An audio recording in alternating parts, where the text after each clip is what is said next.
네. 맛있는 음식을 먹을 때 기쁘면서도 그 음식이 줄어드는 걸 보면서 슬픔이 함께하듯 로마서 말씀이 조금씩 줄어들고 있습니다. 예, 너무 감사한 말씀이지만 벌써 11장 중반까지 오고 있습니다.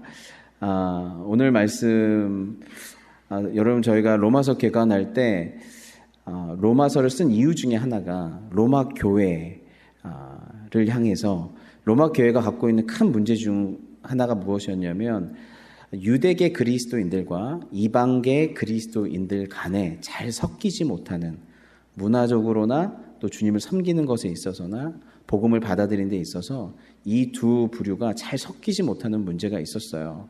그래서 이 로마서를 기록함으로 이 두 유대계 그리스도인들과 이방계 그리스도인들이 하나 될 수 있는 그러한 방법을 그러한 길을 저희 바울이 제시했다라고 얘기를 했습니다. 그래서 섞일 수 없는 그리고 갈등이 있을 수밖에 없는 이 두 부류가 섞이는 방법이 무엇이었냐면 서로를 겸손케 하는 것이었어요. 서로를 복음 안에서 겸손케 함으로 하나 되게 하는 것이었어요.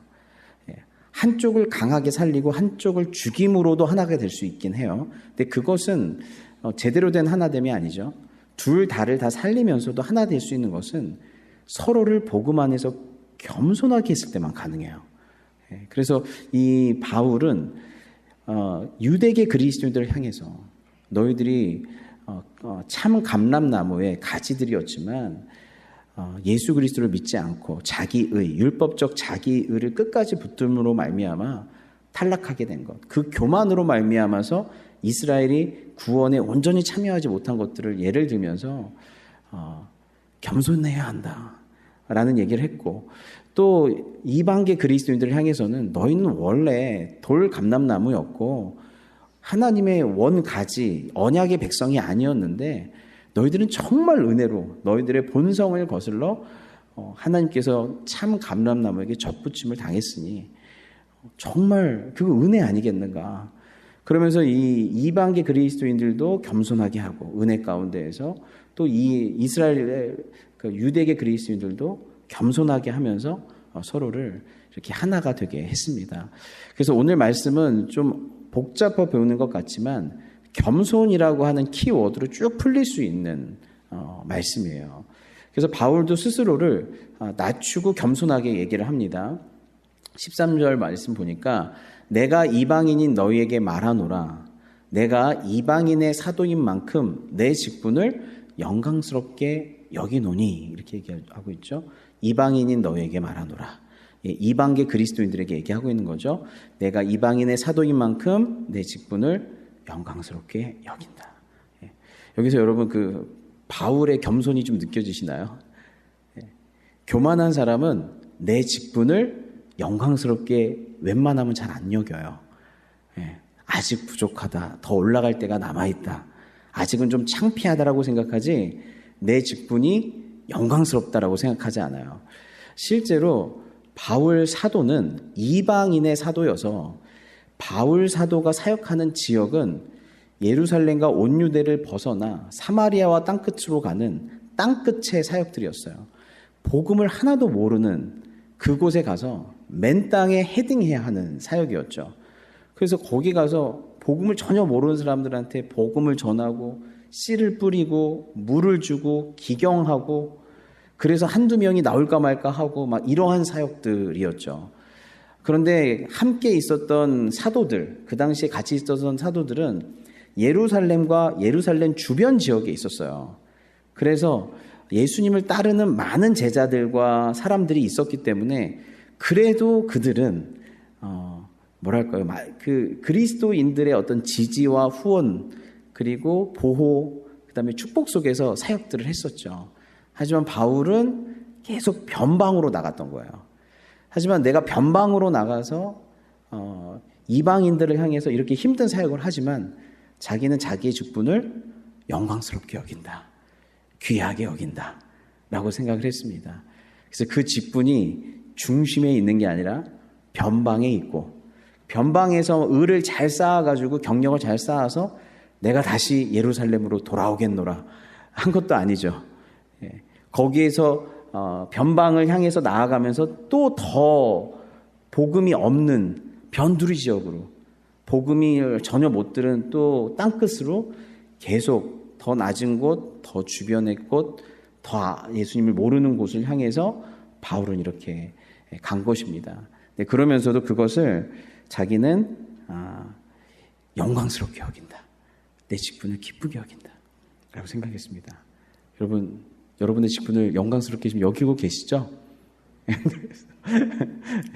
좀 더 올라가셔야 되든지, 아니면 내 직분을 만족하지 않는다고 생각할 수도 있는지, 아니면 나는 더 큰 교회에서 안수집사를 했어야 되는데, 나는 더 큰 교회에서 장로를 했어야 되는데, 그런 분은 없으시죠? 지금 있는 이 자리에서 우리의 직분을 영광스럽게 여기는 거. 저는 김용수 장로한테 감사한 거는, 어떻게 보면 저희 수요예배가 제일 썰렁하잖아요. 토요 예배보다 사람도 적고. 근데 사람이 제일 많이 온 것처럼 찬양 인도를 하시는 거예요. 내가 이분들 앞에서 찬양 인도를 하는 걸 영광스럽게 여기면서 그렇게 찬양 인도를 하시는 건 모습을 보면서 참 감사한 것 같아요. 감사한 것 같아요. 저도 사람 2명 놓고 새벽기도를 5년 한 적이 있거든요. 2명 놓고 새벽기도를 항상 40분씩 했어요. 그래서 2명 있는 그분들이 항상 어떨 때는 1명. 그래가지고 중간에 돌아봐요. 한 50명 온 줄 알고 하도 막 난리가 나가지고 혼자. 그런데 그런 것 같아요. 변방이고, 그리고 아무도 알아주지 않고 이렇더라도 내게 주신 직분을 귀하게 여기고 그 있는 자리에서 그걸 귀하게 감당하는 것이 겸손인 줄 믿습니다. 그럴 때 좀 기뻐하시는 것 같아요. 그 예배를 받으시는 것 같아요. 그러면서 14절에 이는 혹 내 고륙을 아무쪼록 시기하게 하여 그들 중에 얼마를 구원하려 함이라. 지금 바울은 자기가 이방인의 사도라고 얘기했죠. 그런데 이방인에게만 관심이 있는 게 아니라 나의 이방인 사역을 통해서, 내가 이방인 사역 열심히 해서 이들이 하나님 백성, 하나님 나라 백성, 구원에 참여한 백성, 성령의 열매를 맺은 백성으로 만들어서 이들을 보고 원래 유대인들이 시기하게 하여 그들로 하여금 예수님께 돌아오게끔, 복음을 듣게 하게끔 하고 싶다는 거예요. 그래서 이방인들을 통하여 오히려 이방인만 사역하는 것이 아니라 이들의 사역을 통하여서 유대인들이 돌아왔으면 좋겠다. 내 고륙들이 예수 믿었으면 좋겠다. 이게 좀 생각보다 어렵거든요. 자기의 사역을 딱 하나만 고정해서 볼 때가 많아요. 그래서 제가 전도사일 때는 그냥 고등부 전도사일 때는 고등부만, 대학부 전도사일 때는 대학부만. 제가 어떤 한 사역의 파트를 맡으면 딱 그 한 파트만 생각하지, 전체를 생각하면서 자기의 사역을 집중하는 사람은 굉장히 드물어요. 근데 바울은 이방인의 사역에 최선을 다하면서도 어떻게 마음이 있냐면, 이 사역을 통해서 유대인도 함께 다 구원받았으면 좋겠다라는 의식을 갖고 있는 거예요. 이게 굉장히 큰 마음이거든요. 그는 열방을 향해 있으면서도 자기 민족을 생각하고, 자기 민족을 생각하면서도 열방을 생각하는 굉장히 큰 마음을 갖고 있어요. 굉장히 큰 마음을 갖고 있어요. 그래서 바울은 지금 유대인들을 집중적으로 사역하지만 그의 마음은 예루살렘과 온 유대와 사마리아와 땅끝에서, 그의 사역은 딱 땅 끝에 해당하지만 그의 마음은 어디까지 품고 있는 거예요? 예루살렘과 온 유대와 사마리아까지 다 품고 있는 거예요. 여러분 그거 아세요? 겸손한 사람은요, 마음이 크지 않으면 절대 겸손할 수 없다는 거. 주님의 마음을 품으라는 말은 단순히 사랑하는 마음을 가져라, 따뜻한 마음을 가져라라는 게 아니라 주님의 마음의 사이즈를 품어라라는 말도 포함돼요. 주님의 사이즈. 주님은 이스라엘만 바라보는 게 아니라 이스라엘을 통하여 온 열방이 복을 받는 그 비전 속에서 아브라함을 택하셨어요. 그러니까 주님은 아브라함에게만 복을 주겠다는 게 아니라 아브라함을 통하여 천하 만민이 복을 받으리라라고 하셨거든요. 그러니까 주님의 비전은 뭐예요? 큰 거예요. 큰 거예요. 근데 겸손한 사람은 우물한 개구리라고 하죠. 좁은 세계가 전부라고 하는 사람은 그 좁은 세계 속에서 나는 지금 몇 등인데? 이 좁은 세계 속에서 나는 지금 이 정도 위치인데? 겸손할 수가 없어요. 교만할 수밖에 없어요. 내가 갖고 있는 세계가 좁으니까. 내가 품고 있는 세계가 좁으면 절대 겸손할 수가 없어요. 말씀드렸죠. 저 시골에서 항상 1등이었어요. 근데 조금 읍에서 살았거든요. 목욕탕이 있는 읍 아시죠? 면에는 목욕탕이 없어요. 그런데 읍에서 살다가 시로 나오니까 완전히 이건 우물 안의 개구리야. 우물 안의 개구리. 거기 딱 가니까 내가 확 겸손해지는 거예요. 와, 아무것도 아니구나. 그렇죠? 내가 교만 삼았던, 내가 멋있다라고 생각했던 그 모든 게 아무것도 아니에요. 바울이요, 큰 비전, 큰 마음, 세계의식이라고 그래요. 내 민족, 내가 있는 곳, 내 성별, 거기에만 딱 갇혀 있는 게 아니라 마음은 여러분은 프레이즈노에 있지만 열방을 품는 마음을 가지셔야 돼요. 여러분 아무 작은 곳에 있어도 열방을 품고 있어야 돼요. 바울은 그렇게 열방을 품고 있었고 하나님의 구원 사역에 지금 세대와 앞으로 오는 세대까지의 하나님께서 하실 그 원대한 구원 사역 속에서의 자기 위치가 어디인지를 알았단 말이에요. 큰 그림 속에서 자기 위치를 딱 보니까 겸손할 수밖에 없어요. 그러니까 주님의 마음의 사이즈를 우리가 시험에 당할 때마다 항상 뭐예요? 마음이 어떻게 되죠? 좁쌀만해지죠. 밴댕이? 그냥 되잖아요. 밴댕이 뭐가 되잖아요. 그렇죠? 마음이 좁아서 그래요. 그래서 유대인이 낫니 이방인이 낫니 로마 교회 안에서도 서로 티격태격하는 건 뭐냐면 와 얼마나 마음이 좁냐. 하나님의 구원의 사역은 이렇게 넓고 이렇게 광대한데 그 조그만 로마 교회 안에서 서로 가정교회 안에서 서로 티격태격 싸우는 건 말이 되겠냐. 하나님의 원대한 것을 보면 아무것도 아닌 거예요. 아무것도 아닌 거예요. 아무것도 아닌 거예요. 그래서 바울이 그러죠. 고린도 교회가 서로 안에 티격태격하고 바울을 사돈이 아니니 막 티격태격하고 성도와 목회자와 막 싸우고 티격태격할 때 그러잖아요. 고린도 교회인들한테 너희들의 마음을 넓히라. 마음을 넓히라 하는 거예요. 하나님을 예배하는 사람은 마음을 넓힐 줄 믿습니다. 하나님의 예배하는 사람은 이 마음을 넓혀야 돼요. 그래서 우리 교회가 전부가 아니고 지금 이 사역이 또 끝이 아니에요. 이 사역이 발판이 돼야 되고 우리 교회를 통해서 또 하나님께서 하시는 놀라운 역사 가운데 우리 교회는 또 그 일부 중에 하나일 뿐이죠. 그 역사 속에서 큰 비전 속에서 내가 한 가지를 감당하고 이 자리를 감당하고 있다라고 하는 것 속에서 겸손함이에요. 그래서 겸손하려면 큰 마음을 가지셔야 돼요. 큰 마음을 가지셔야 돼요. 세 번째는 주님께서 오늘 말씀해 보니까 뭘 사용한대요? 아무쪼록 그들을 어떻게 하게 해서? 시기하게 해서. 유대인들을 시기나게 하여 그들 중 얼마를 구원하게 하려고 한대요.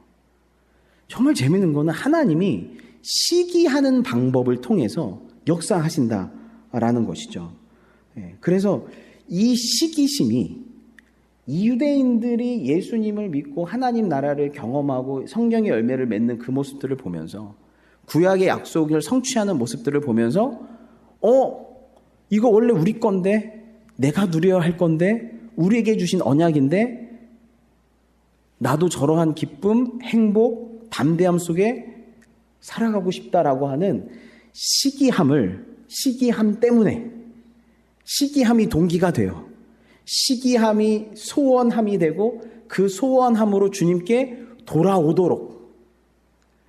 근데 실제로 예수님에 대한 믿음이 없는 사람한테 가장 큰 동기부여는 시기심일 수밖에 없긴 해요. 그러지 않을까요? 예. 인간을 움직이는 가장 큰 동력이 뭐예요? 예. 한국만 가면은 여성들이 다 이뻐진다고 그러죠? 왜냐면 다들 화장하고, 그러니까 뭐예요? 안 하고 싶어도, 예. 그게, 나는 좀만 더 하면 더 괜찮아질 것 같은데, 이런 생각이 드는 거잖아요. 그러니까 옆에 있는 사람들이 자꾸 자극을 주니까 시기심으로 말미암아서 소원함, 그리고 돌아옴으로 크게 작동이 된다는 거예요. 시기심을 주님은 사용하신다는 뜻이에요. 같은 방식으로 빌립보 교회에서도 시기심으로 복음을 전한다라는 말을 바울이 얘기를 하죠. 여러분 아시다시피 1장 15절에 어떤 이들은 투기와 분쟁으로, 어떤 이들은 착한 뜻으로 그리스도를 전파하나니 이들은 내가 복음을 변증하기 위하여 세우심을 받은 줄 알고 사랑하나 그들은 나의 매임의 괴로움을 더하게 할 줄로 생각하여 순수하지 못하게 다툼으로 그리스도를 전파한대요. 순수하지 못하게 다툼으로 그리스도를 전파한다. 경쟁심으로, 시기심으로 그리스도를 전파한다. 그러면 무엇이냐? 거칠애로 하나, 참으로 하나, 무슨 방도로 하든지 전파되는 것은 그리스도니 이로써 나는 기뻐하고 또한 기뻐하리라. 굉장히 재밌는 본문이에요. 바울이 로마 감옥에 갇혔어요. 로마 감옥에 갇혔는데 바울이 갇혔다는 소식을 듣고 같이 낙심하거나 같이 금식하는 게 아니라 드디어 우리의 때가 왔다. 바울이 갇혔다. 그 당시 바울은 그리스도인들한테 유명하죠. 그의 신학이나 담대함이나 열매나 이런 것들로 아주 유명한데 드디어 우리가 보여줄 때가 됐다. 바울만 사도냐? 바울만 주님의 사역자냐? 우리도 복음 사역자로서 충분히 바울만큼 할 수 있다라고 생각해서 로마에 있는 어떤 복음의 지도자들이나 막 복음의 지도자로 서고 있는 사람들이 시기하는 마음으로 순수하지 못하게 다툼으로 그리스도를 전파했다는 거예요. 근데 그 모습을 보고 너는 동기가 너무 순수하지가 않다. 어떻게 시기심으로 전파할 수가 있어? 라고 바울이 그들을 정죄한 게 아니라 거칠애로 하나 참으로 하나 무슨 방도로 하든지 전파되는 것은 그리스도니 이로써 나는 기뻐하고 또한 기뻐하리라. 예. 여러분 이거가 좀 납득이 되시나요? 예. 그럴 수도 있겠구나라고 생각이 드나요? 뭐 결과만 좋으면 됐지. 우리 보통 과정도 좋아야 된다. 동기도 줘야 된다. 그런 말을 하잖아요. 그런데 이것은 바울답지가 않은 행동이 아닌가 싶은 마음이 생길 수도 있을 것 같아요. 그런데 이렇게 말할 수 있는 것은 바울이 복음의 능력을 믿고 동시에 인간이 어떠한 존재인지를 알기 때문에 이렇게 얘기할 수밖에 없는 것이에요. 왜 그러냐면 바울은 알았던 것 같아요. 복음이 아무리 순수하고 귀하고 놀라운 것이라도 이 복음을 전달하는 인간은 어차피 완전하지가 않아요. 복음은 순수하고 온전하고 생명력 있는 것일지라도 이 복음이 어디에 담겨요? 질그릇에 담겨요. 그렇기 때문에 어차피 전달자인 인간이 100% 순수한 의도, 100% 순수한 사랑, 100% 순수한 복음의 열정으로 참된 마음으로 복음을 전할 수 있는 사람이 생각보다 많지 않아요. 거의 없다고 보셔도 돼요. 그리고 두 번째로 완벽한 상태에서 내가 참된 마음으로 완벽한 사랑과 영혼에 대한 긍휼과 100%의 사랑과 복음에 대한 열정을 가지고 하나님 나라의 열심을 가지고 순수한 마음으로 그렇게 복음을 전하려고 하면요. 준비하다가 끝나요. 난 아직 준비가 안 됐어. 나는 아직 복음을 보여주지 못하고 있어. 내 삶이. 나는 내 말로 복음을 완벽하게 아직 변증하지 못하고 있어. 그 질문이 오면 내가 어떻게 할 거야? 나의 삶의 이런 모습을 보고 꼬투리 잡으면 어떻게 할 거야? 내가 완벽하게 준비하여서 완벽하게 준비된 모습을 가지고 복음을 전해야 완벽한 나의 모습을 보고 복음을 받아들일 거야. 라고 하면 평생 한번 전도할까 말까요? 못 나가요. 완벽한 도덕주의, 완벽주의, 영적 완벽주의는 오히려 우리를 한 발자국도 나아가지 못하게 해요. 그러면 우리는 복음을 증언하는 게 아니라 복음을 내 삶으로 자꾸 증명하려고 그래요. 근데 성경은 복음을 증명하라고 하지 않아요. 증언하라고 그래요. 나 같은 죄인 살리신 주 은혜 놀라워. 나는 질그릇이고 여전히 깨지고 부족하고 죄인이고 또 넘어지지만 그 복음이 나를 일으키고 나를 변화시키고 지금이라도 이렇게 나를 끌고 가고 내 삶을 변화시키는데 다 말로 표현할 수 없고 다 형용할 수 없고 다 설명할 수 없지만 이거 찐이야 하고 복음을 전해야 돼요. 그래서 이 말씀은 뭐냐면 완벽한 상태로 복음을 전하려고 하면 몇 명이나 전하겠어요. 부족해도 연약해도 있는 모습 그대로 주신 사명과 수준을 가지고 주님 앞에 나아가고 순종의 자리로 나아가야 되는 줄 믿습니다. 그러니까 나가라는 거예요. 네 수준에 맞게 나가라는 거예요. 하면서 그렇지만 시기함으로 복음을 전할지라도 계속 시기함에 머물러 있으면 안 돼요. 시기함으로 복음을 전할지라도 복음을 전하다 보면 복음을 받는 자나 복음을 전하는 자나 이 복음이 우리를 변화시킬 줄 믿습니다. 시기심으로 전할지라도 결국에는 사랑으로 순수함으로 전하는 그러니까 계속 시기심으로만 시작은 영적인 시기심을 가지고 시작할 수 있을지 모르지만 하다 보면 시기심에 머무는 게 아니라 사랑으로 전할 수 있어야 하는 것이죠. 그래서 한국 교회들도 사실은 이 시기심이 하나님이 사용하실 때가 많아요. 그래서 제가 제주도에 한번 가보니까 그 제주도에 떡볶이 전도가 유행했대요. 어떤 교회에서 아이들한테 떡볶이를 나눠주면서 떡볶이를 주면서 교회에서 전도를 한 거예요. 포장마차 같은 거 만들어서. 그랬더니 다른 교회에서 저 교회 떡볶이 만들어서 너무 귀하다. 우리도 계속 박수 쳐주자. 그런 게 아니라 우리 교회는 왜 안 합니까? 그 시기심이 아니 우리도 해야죠. 그래서 거기 옆 교회에서는 떡볶이랑 붕어빵까지 같이 또 어떤 교회에서는 풋살장을 만드는 거예요. 풋살장을 만들어갖고 했더니 애들이 막 몰려오고 막 전도가 되는 거예요. 그랬더니 교회를 뭐 건축하거나 교회를 조금이라도 리모델링 할 때마다 교회마다 풋살장이 다 생기는 거예요. 그래서 하나님은 우리가 갖고 있는 이 시기심을 건강하게 이용하실 때가 있구나. 복음 전파에 이용할 때가 있구나. 우리 교회에서 새가족부가 정말 잘하시거든요. 새로운 분들 오면 가서 카드 적고 안내하고 식사로 안내하고 교회랑 연결시키고 교제하고 그걸 보고 부요지가 캠 너무 잘하네요. 끝난 게 아니라 우리도 하자. 우리도 새가족 팀을 만들어서 꾸려서 하자. 이렇게 하는 거예요. 그래서 이런 거는 정말 건강한 서로에게 도전이 될 수 있겠다. 도전이 될 수 있겠다. 근데 이게 처음에 도전 의식을 주는 데까지만 활용해야지 계속 시기심으로 가다 보면 서로를 험담하고 끌어내릴 수가 있어요. 그래서 하나님은 시기심도 건강하게 사용하실 때가 있다.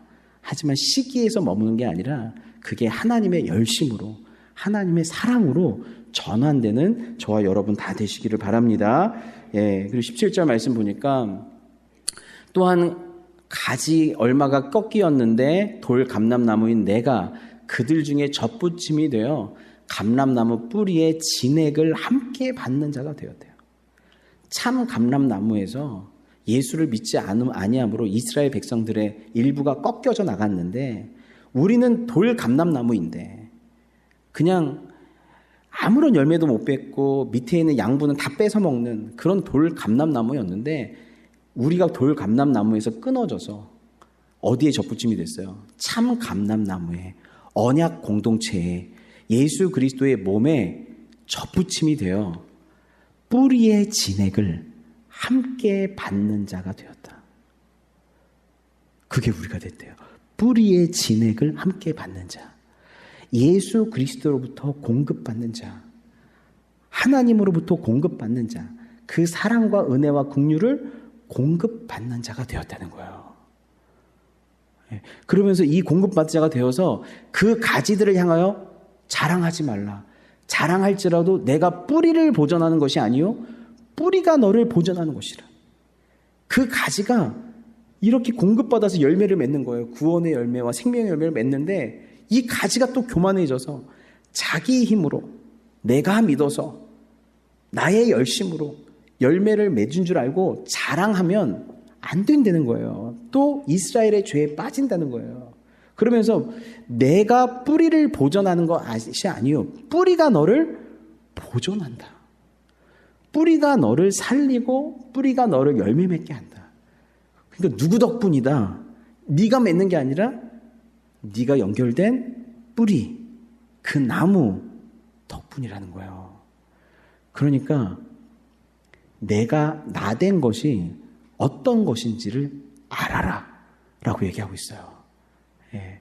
그래서 우리는 계속 주 안에서 자랑하는 저와 여러분 됐으면 좋겠습니다. 예. 나의 나된 것이 하나님의 은혜임을 인정하고 그것들을 계속 높여야 돼요. 겸손한 사람은 자기의 주제 그리고 자기가 어디로부터 공급을 받아서 내가 나된 것인지를 항상 인식하면서 하나님을 자랑하는 사람인 줄 믿습니다. 그래서 비교하지 않는 거예요. 그래서 바울이 이렇게 얘기하죠. 다 같이 읽겠습니다. 시작. 그러나 내가 나된 것은 하나님의 은혜로 된 것이니 내게 주신 그의 은혜가 헛되지 아니하여 내가 모든 사도보다 더 많이 수고하였으나 내가 한 것이 아니요 오직 나와 함께 하신 제가 할게요. 오직 나와 함께 하신 하나님의 은혜로라. 오직 나와 함께 하신 하나님의 은혜로라. 예. 하나님의 은혜가 헛되지 않으려면 은혜를 은혜로 인정해야 돼요. 나의 나된 것이 하나님의 은혜입니다.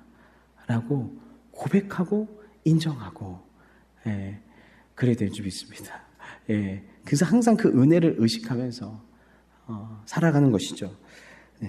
그러면서 19절에 그러면 내 말이 가지들이 꺾인 것은 나로 접붙임을 받게 하려 함이라 하리니 옳도다. 그들은 믿지 아니함으로 꺾이고 너는 믿음으로 섰느니라. 높은 마음을 품지 말고 도리어 두려워하라. 하나님이 원 가지들도 아끼지 아니하였은즉 너도 아끼지 아니하시리라 라고 되어 있어요.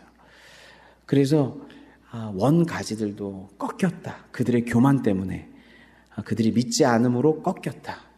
너는 믿음으로 섰다. 하지만 그 믿음도 하나님이 주신 은혜로 믿게 된 것이니 높은 마음을 품지 말고 오히려 두려워해라.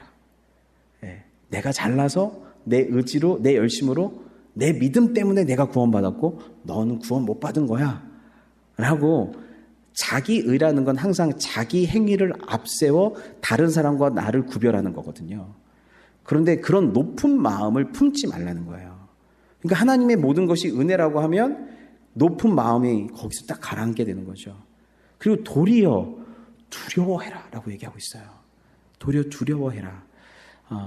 여러분 바울이 벨릭스 총독 앞에서 감옥에서 복음을 전한 적이 있어요. 그때 벨릭스 총독이 바울의 복음 전파를 듣고 굉장히 두려워했어요. 사도행전 말씀 보면 벨릭스죠. 24장 24절에 수일 후에 벨릭스가 그 안에 유대 여자 드루실라와 함께 와서 바울을 불러 그리스도 예수 믿는 도를 듣거늘.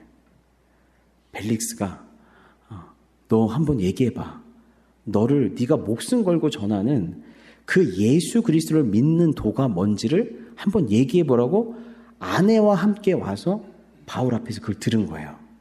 들었을 때 바울이 의와 절제와 장차 오는 심판을 강론하니 벨릭스가 두려워하여 대답하되 지금은 가라. 내가 틈이 있으면 너를 부르리라 하고 바울이 어떤 복음을 전했어요?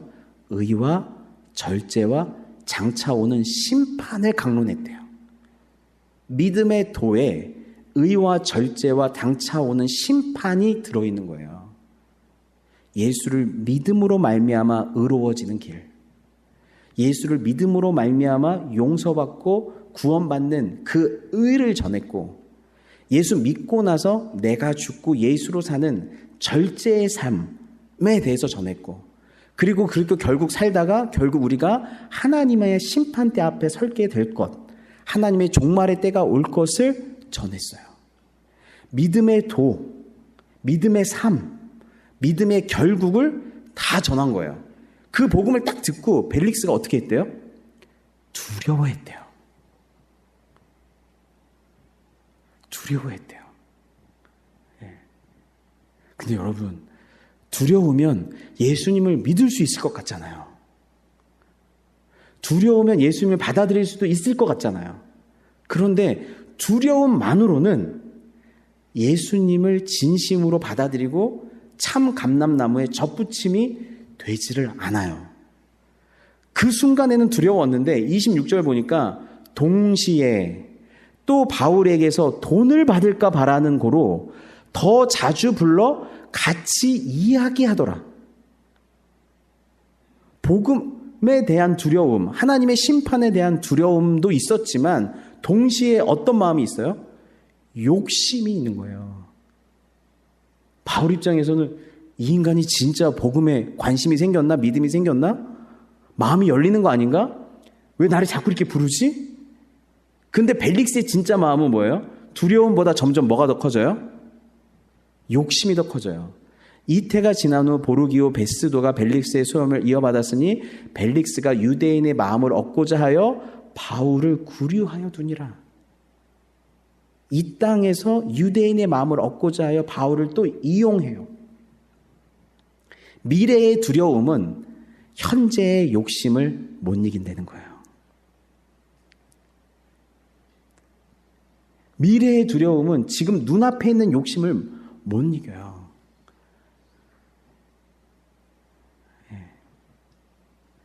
그래서 두려움만으로는 안 돼요. 그분을 사랑해야 돼요. 사랑, 은혜 아래서 은혜를 알고 사랑을 깨달아야 돼요. 그분을 그 어떤 것보다도 그분에 대한 사랑이 더 커야 돼요. 세상 사랑이 아니라 그분에 대한 사랑, 그분의 사랑을 알고 그분의 사랑에 대한 사랑을 깨달아져야, 그래야 예수께로 갈 수가 있어요. 예. 그래서 오늘 말씀에 보면, 네, 다음에 넘겨주세요. 말씀에 보면, 그러므로 22절에 하나님의 인자하심과 준엄하심을 보라, 이렇게 돼 있어요. 하나님의 인자하심도 보고 뭐도 봐야 돼요? 우리는 준엄하심도 봐야 돼요. 넘어지는 자들에게는 준엄하심이 있으니, 넘어지는 자들은 하나님을 두려워했고 그리고 하나님의 두려움도 경험하게 될 거라고 얘기해요. 너희가 만일 하나님의 인자하심에 머물러 있으면 그 인자가 너에게 있으리라. 그렇지 않으면 너희도 찍히는 바 되리라. 정말 중요한 얘기를 했는데요. 우리는 두 가지를 다 봐야 된대요. 하나님의 인자하심과 그리고 하나님의 준엄하심, 두려우심, 이 두 가지를 다 봐야 되는데, 이 두 가지를 다 보고 어디에 머물러 있어야 돼요? 두려우심에 머물러 있는 게 아니라 어디에 머물러 있어야 돼요? 인자하심에 머물러 있어야 돼요. 머물러 있는 건 하나님의 은혜 가운데 머물러 있어야 돼요. 돌감람나무로서 하나님 앞에서 찍힌 바 되고, 이 믿음이 혹시 가짜이면 난 진짜 죽는 거고, 하나님의 부드러우신 심판 안에, 의와 절제와 심판 안에 나도 헤어나올 수 없는 그런 존재지만, 예수 그리스도의 은혜로, 주님의 사랑으로, 예수 그리스도의 보혈로, 성령의 붙드심으로 내가 은혜로 여기에 있습니다. 구원받은 자로 당신께 접붙임 바 되어 있습니다. 라고 두려우심 안에서 결국 어디 두 가지를 다 보는 가운데 여러분은 어디에 머물러 있어야 돼요? 인자하심, 은혜에 머물러 있어야 돼요. 은혜에 머물러 있어야 돼요. 네. 그 은혜에 머물러 있는 겸손함이죠. 우리가 겸손은 결국 낮은 자리에서 큰 마음을 갖는 거여서 낮은 곳에서 큰 마음을 갖는 게 뭐예요? 하나님의 은혜를 엄청 담아내는 거예요. 예. 물은 항상 위에서 아래로 흘러요. 위로 촉적으로 올라가지 않아요. 낮을수록 더 많이 받고 넓을수록 더 많이 받아요. 은혜 가운데 머물러 있을 때인 것이죠. 그러면 우리는 어떤 마음이 들어요? 이 다른 사람, 유대인들, 예수 안 믿는 사람, 예수님 떠난 사람, 나한테 원수같이 행하는 사람, 그 사람에게도 우리는 어떻게 대할 수 있어요? 하나님의 두려우심으로 그 사람을 볼 수도 있으면서 동시에 하나님의 은혜가 이들에게도 임한다면,